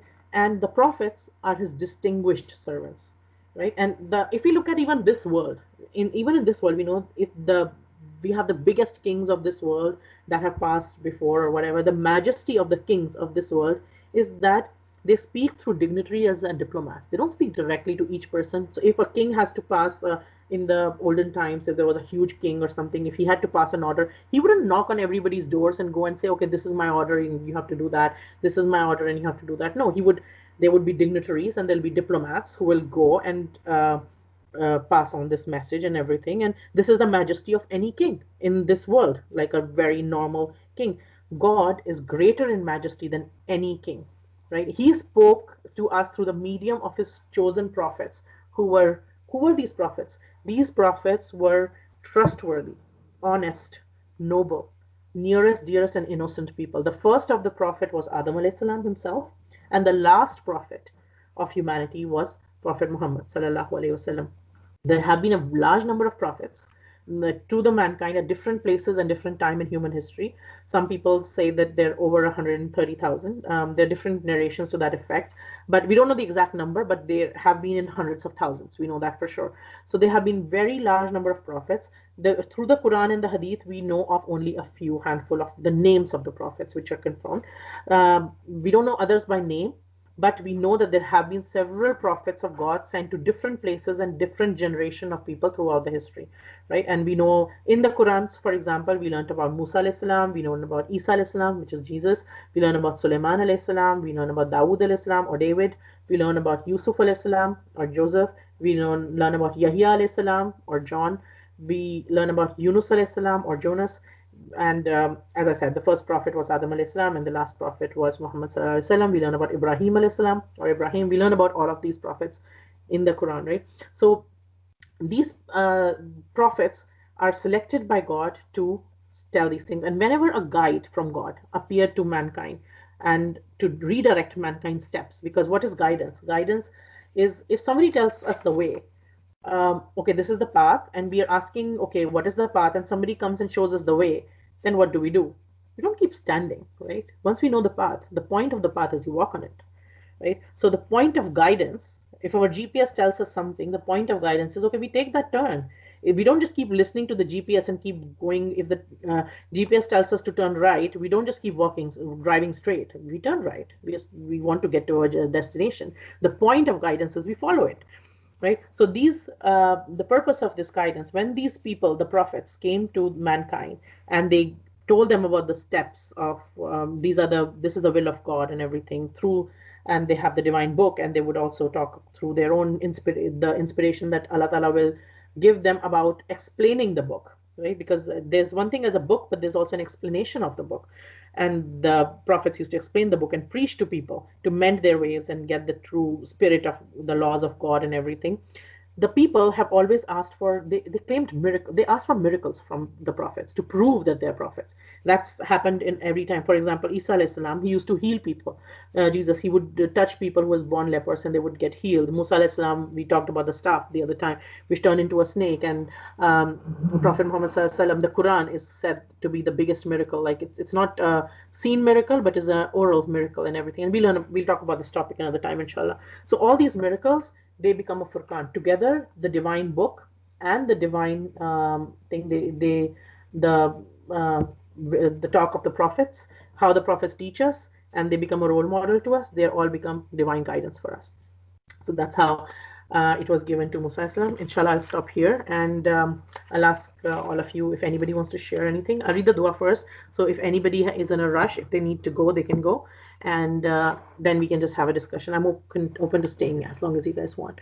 سبحانك اللهم نشهد أشهد أن لا إله إلا أنت أستغفرك وأتوب إليك.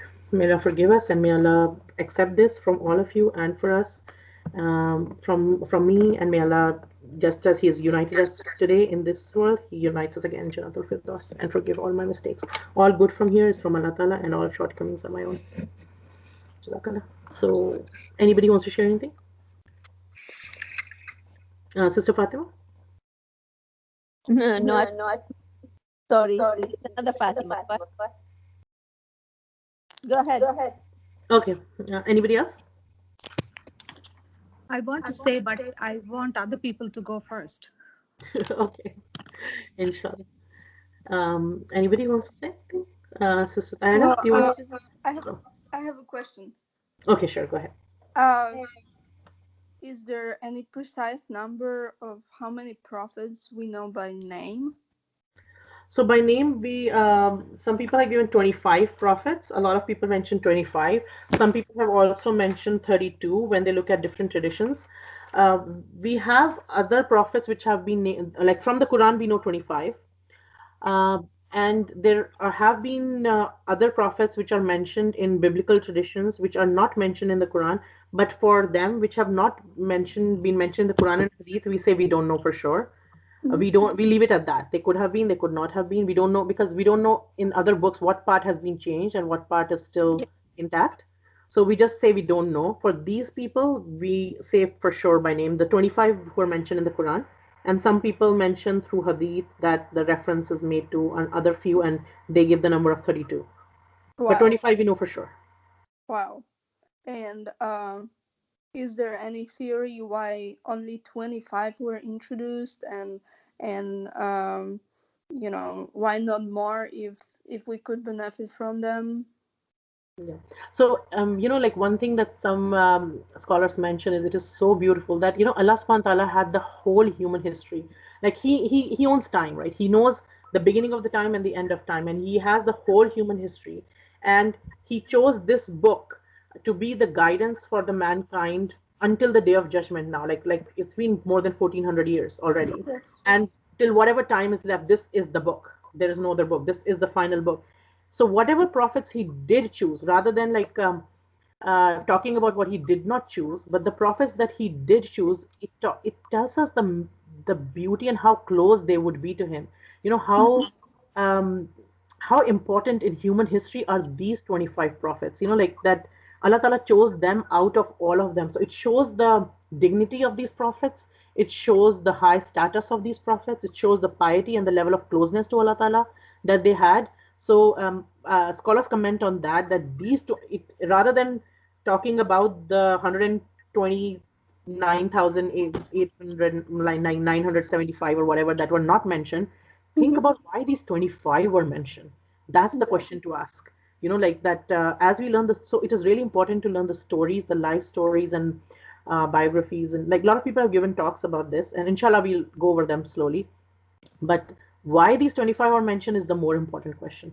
Yes, that's a beautiful answer. And well, I know that they were sent throughout the centuries to very many different groups of people, like to all people basically, um, to all nations. And how how should I put it? Well, since since this message is to all humankind, and other countries or some areas of the world, they would believe in, something else strongly. They How was that? Because there were certain people who were kind of like of those 25 prophets. We know that, um, we see the examples of those trials that their people would go through, and let's say those unknown prophets, they that would try to spread the message among people who believed in something else. And let's say that made me think, because let's say Poland is very Catholic, and it's a very Catholic country. Mhm. And I always wondered whether there was a prophet there that talked about all the miracles, all the signs. Maybe really he performed some miracles, and why those people still are Catholic, and why they not fully guided. Yeah. Okay. Well, that's a very good question. So one thing is that the prophets, they've always been uh, every prophet that came with the same message in terms of La ilaha illallah. Okay. So there's no God except Allah. That is one message that every prophet gave and brought to different people.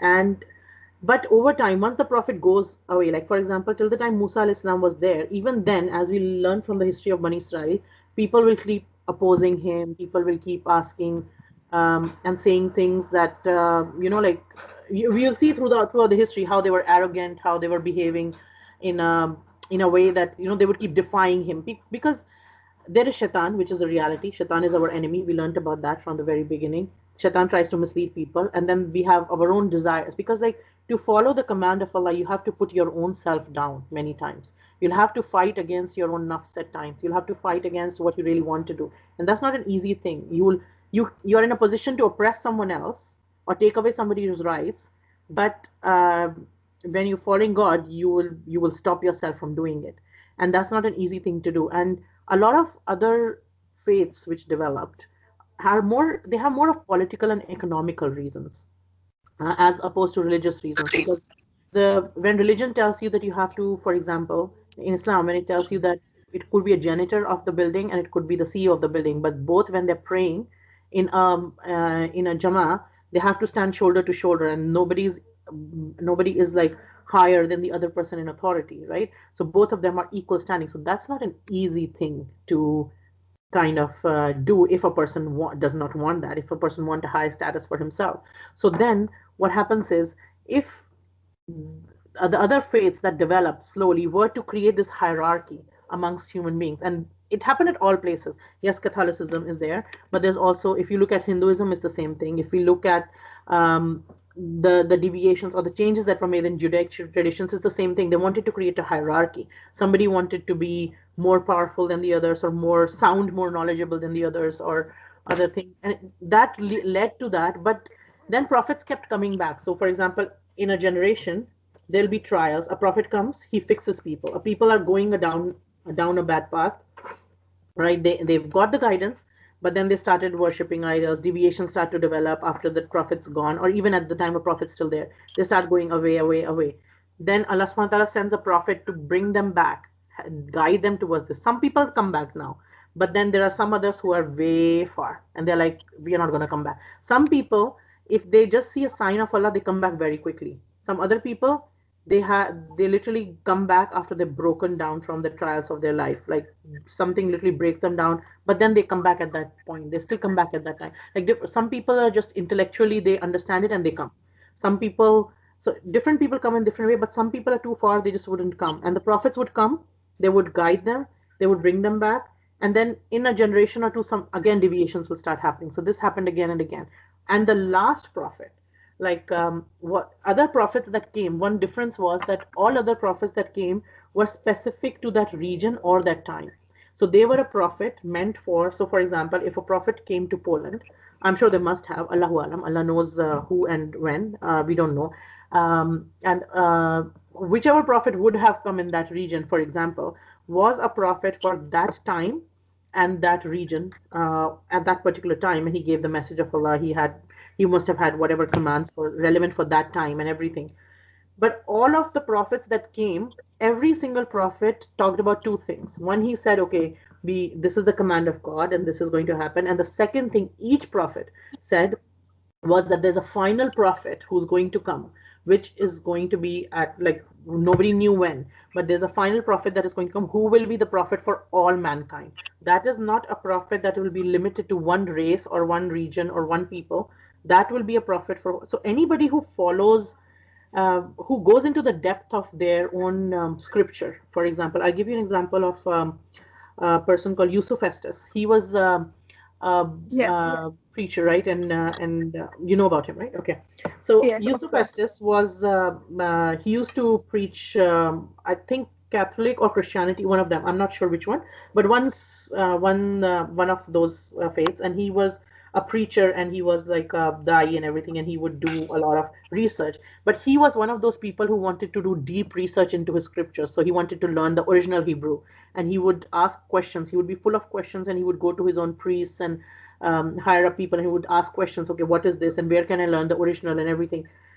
And the more he learned about his own scripture and more he found from his own scripture, the more he was convinced about Islam.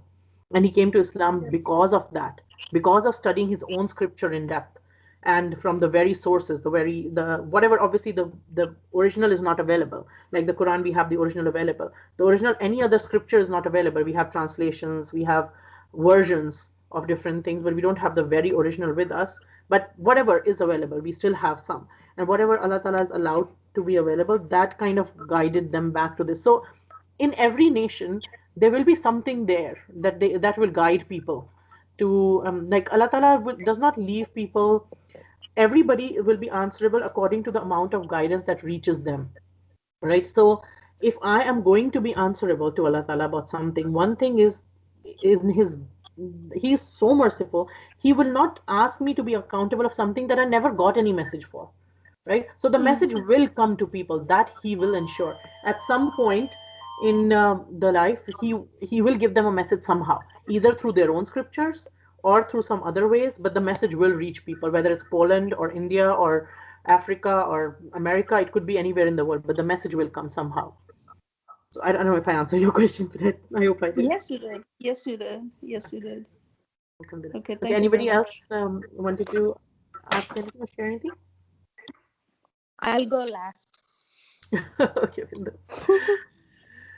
okay. Anybody else? Sister Rafika, Sister Sarah, Aisha, or Tyra? Anybody wants to say anything?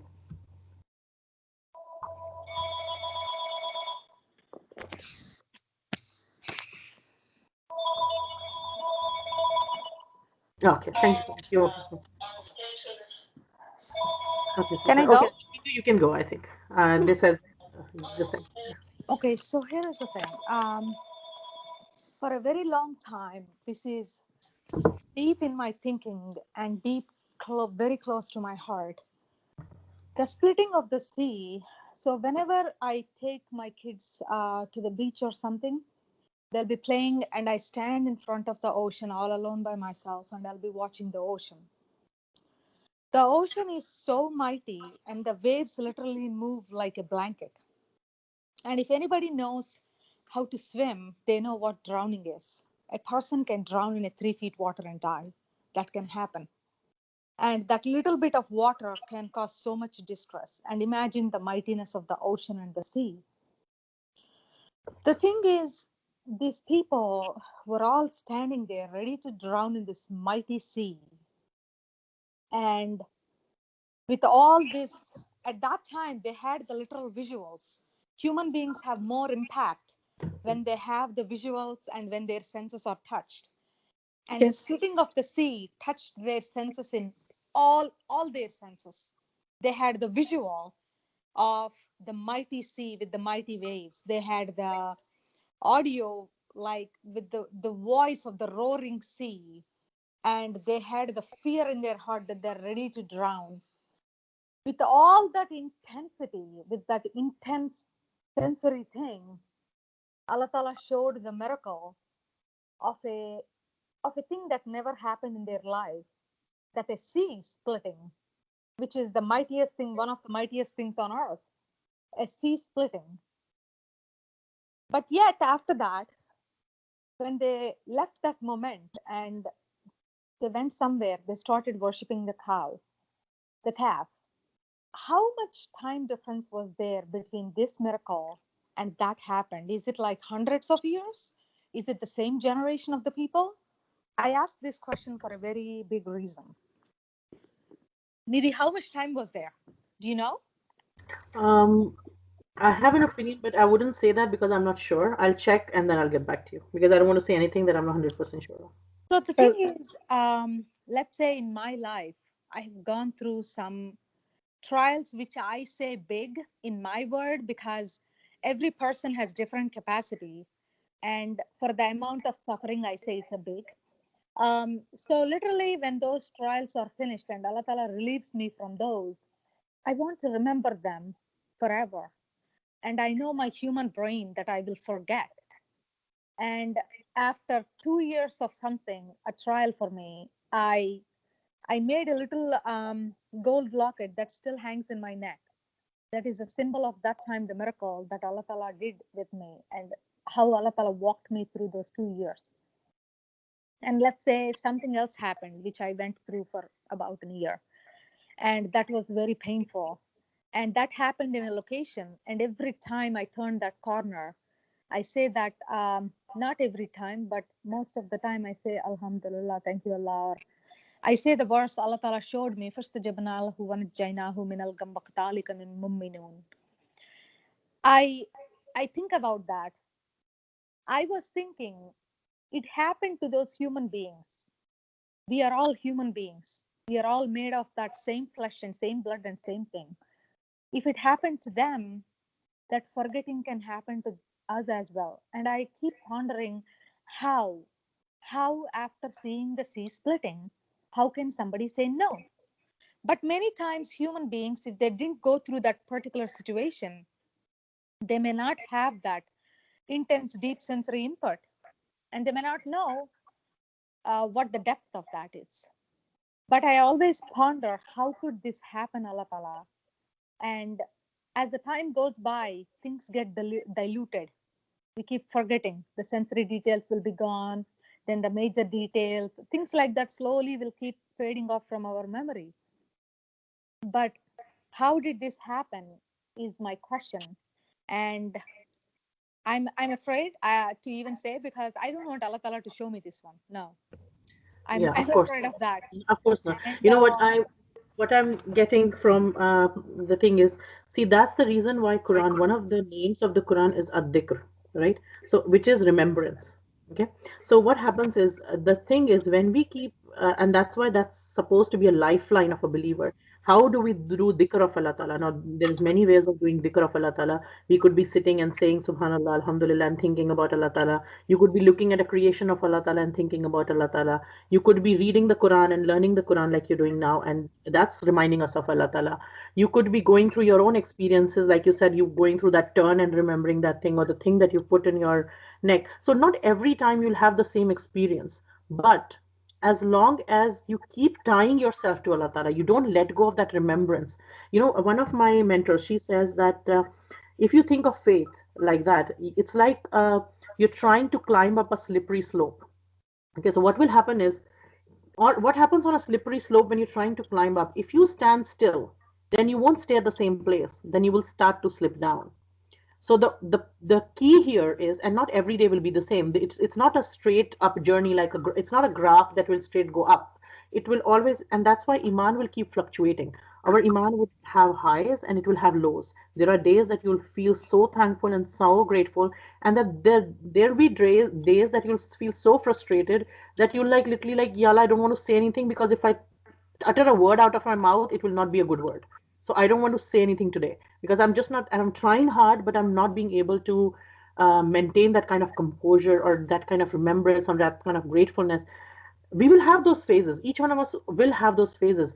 But as long as we tie ourselves to Allah Ta'ala, keep tying ourselves more and more, keep remembering Him more and more through different ways, through pondering over the creation, through the book, through following the ways of Allah. Like, so it's not just belief. You start walking on that path. And as long as we are doing that path, like if you think of it, I wish I could show visual here. That's how in my children's, like one of my groups in which I talk to teenage girls, what I do is, but you can imagine this, you can visualize this. So there's a cloth and you hold it from the bottom, and the other side on that cloth you put a marker, and then you hold the one side of it tight, and then you make a circle from the other side, right? You get it what I'm saying? You make a circle, the whole circle. And if you think about it, there's a circle which is there's a rope which is tying us to the very middle of the circle. So there's a point at the middle of a circle, and which is tying us to. Or actually, let me open Paint. I might be able to share my screen and do that. I can. I Yeah. visualize. Okay. Okay. So if there is, but I can do it as long as everybody has time. Okay. So you see this, right? Uh, so there's this circle. Should we keep recording this? Huh? Should we keep the recording on? Yeah, no problem. That's fine. So there is this circle. These classes, they're on YouTube, but they're not public. They're just on the link that we give you. So it's only for the people here. Okay. And if you share, you'll obviously share it with people that you know. So we're not putting it public anyway. So if you think of this circle, and there is like a string, which is tying it to the very middle, right? So this string, and then you're traveling like this on this, but you're traveling with this string attached to you, and you're traveling, and you're holding yourself tight to the string. Now there are other forces, like there's a wind coming here, something's trying to pull you off here, something else is trying to pull you off here, something else is trying to pull in this direction. Now what's happening is, as long as you're holding tight to this rope, you will not go. So you might go here, and you can deviate a little bit, but because you're tied to the rope so hard, so tightly, you'll come back. You might go here, but then you'll also again come back. You might go here, you'll come back. Do you see what I mean? Yes. But you'll keep coming back. Now this coming back will happen because you're tied up so tightly to that rope, right? So when you keep remembering Allah Ta'ala, when we keep remembering Allah Ta'ala, what happens is we keep tied up, right? We don't let loose. And so these people, what was happening to these people was they had let loose. They were not tying themselves. They had seen this miracle. They had seen that blessing, but they had not developed that thankfulness. That thankfulness that you're talking about, that Ya Allah, you took me out of that, and that position that Allah Ta'ala gave them, Allah Ta'ala favored them. And not all of them, again, not all of them were like that. When we talk of the nation, we're talking of the majority nation, but not all of them were the same way. There were some people who were pious. There were some people in that group, although they were not a majority, they were groups of people among them who were true Muslims, if we say in that sense, who were true believers in God as well, who carried on. And in every nation, there have always been, and they'll always be. They'll always be. So these people who were true stayed true to God, but there were a big majority of other people who did not. But the people who did not, the thing is, they had a disease in their heart to begin with. Like we were giving the example of the child who sleeps crying and wakes up crying. So in their mind, they were already fascinated, and they were already, when they were in Egypt, they always used to look up to this glamour of idol worship. They were never like, and even when they understood it, they were like, yeah, this is true, but like that's more fun.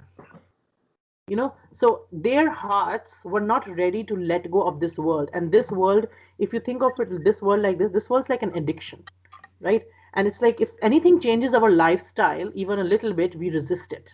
We are like, okay, this is my lifestyle, I don't want to let it go, this is hard, I don't want to do this, like, okay, this is my lifestyle, nobody challenges that, right? But then we don't want to let it go, we are strong tied to it. But then when we attach ourselves to Allah strongly, then all these other chains break.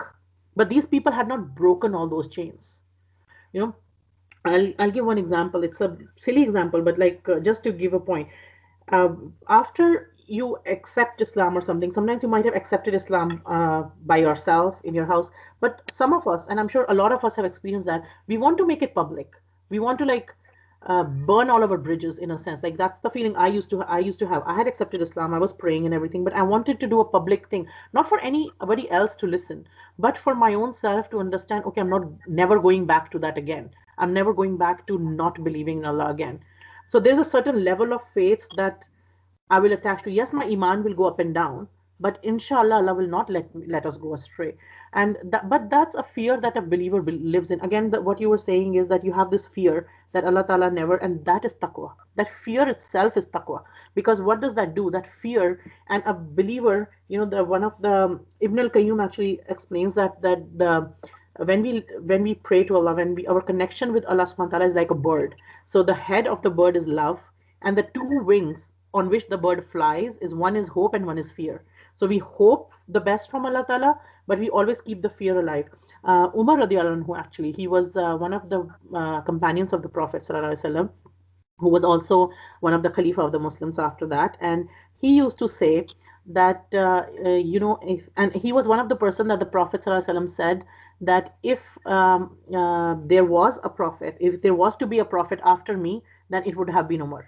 Right. And he was like a person very close to the Prophet and very like what I'm trying to say is he was very, and he was one of those people who were in their lifetime were told, there were 10 people amongst the Sahabas who in their lifetime were given the good news of Jannah.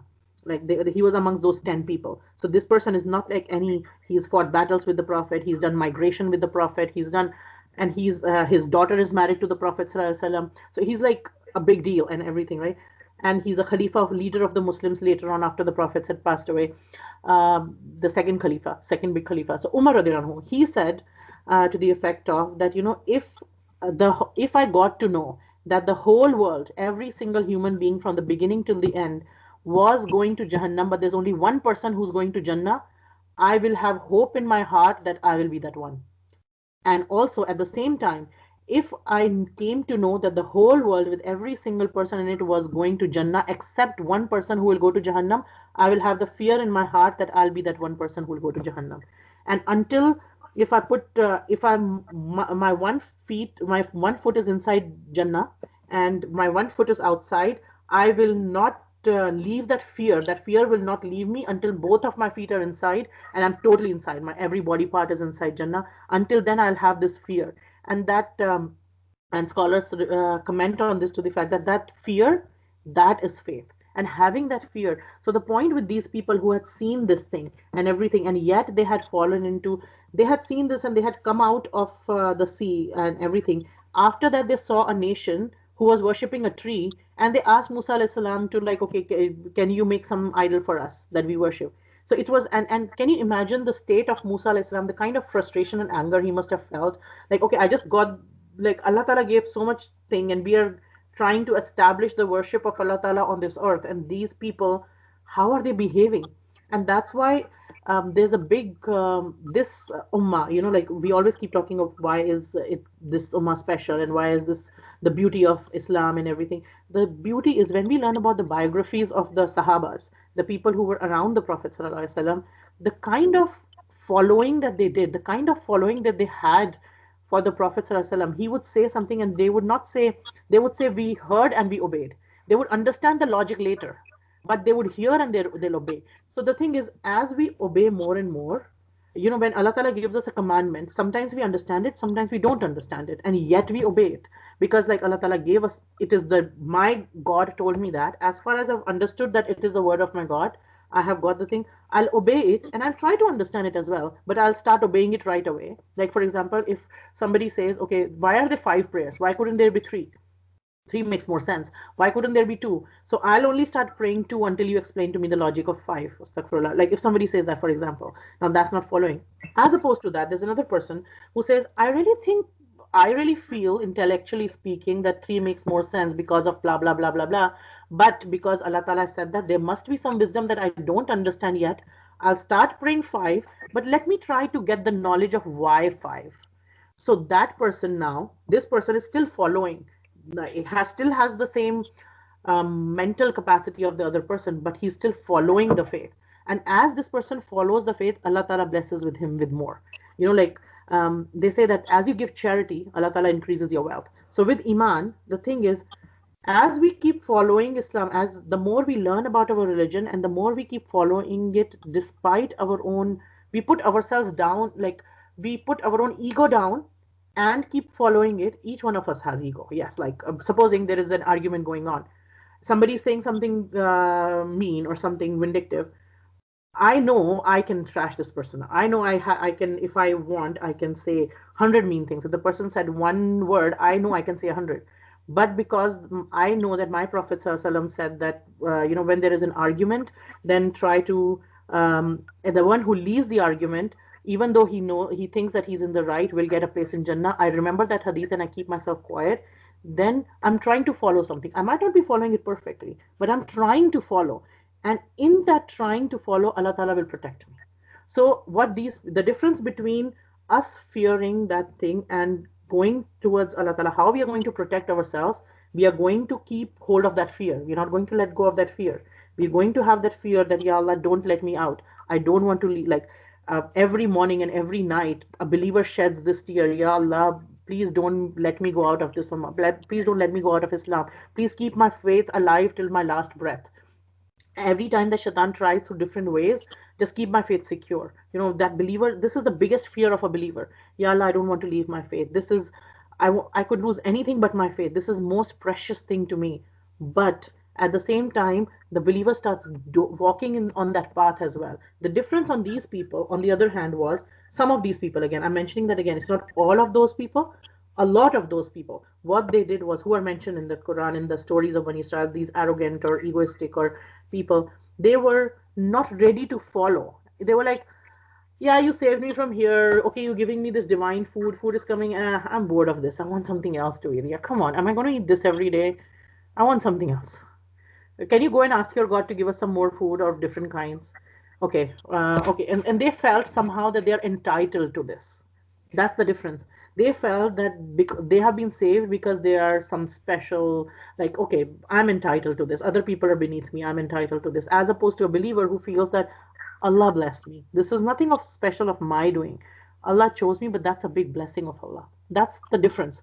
Yeah, it's a very subtle difference, but it's a very clear difference as well at the same time. I hope that makes sense. Yes, it does. May Allah Ta'ala protect all of us. Okay, inshallah. So, anybody else? Otherwise, we'll call it a day and we'll meet next week, inshallah ta'ala.